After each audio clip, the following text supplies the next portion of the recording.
Doug is a pretty well-rounded athlete and definitely has room for improvement regarding his stability, particularly in his hips and a little bit of lack of strength in his quads, hamstrings, calves.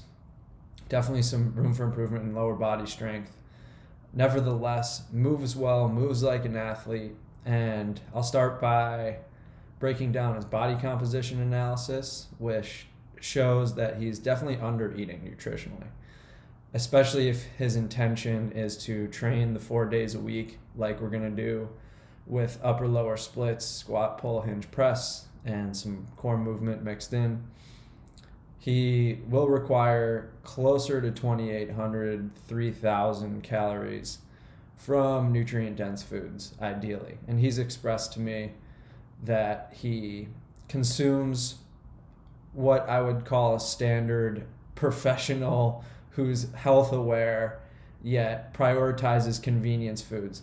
Now, Doug is also a hunter, and so his freezer is stocked with pounds and pounds and pounds of elk, deer, pretty much those two, venison and elk, and he cooks those for dinners often for him and his girlfriend.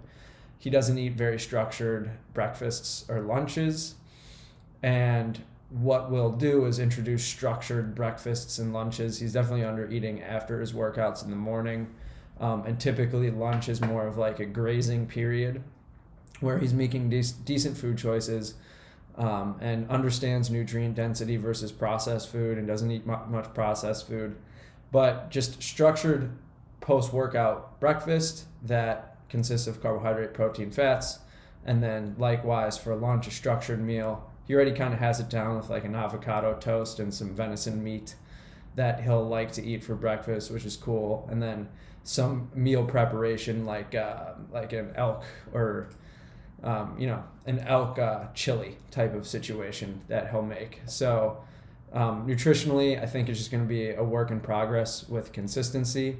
And then regarding his training, we're starting out with, like I said, squat, pull, hinge, press, 4 days per week, Monday, Tuesday, Thursday, Friday. And on the squat days, I'm going to intentionally include some quad focus every other week. So, for example, I might include cyclist front squats. And then the following week, maybe a split squat variation. The split squat variation will also help with that kind of instability between left and right, primarily in the hips. For example, I don't see him being able to do in his assessment like a single leg deadlift, kettlebell deadlift. That seems very challenging for him. He feels very unstable and kind of wobbly in that. So also like front rack step ups, things like that. But of course, a piece of that stability component is core strength, and it's not something that Doug has deliberately trained before.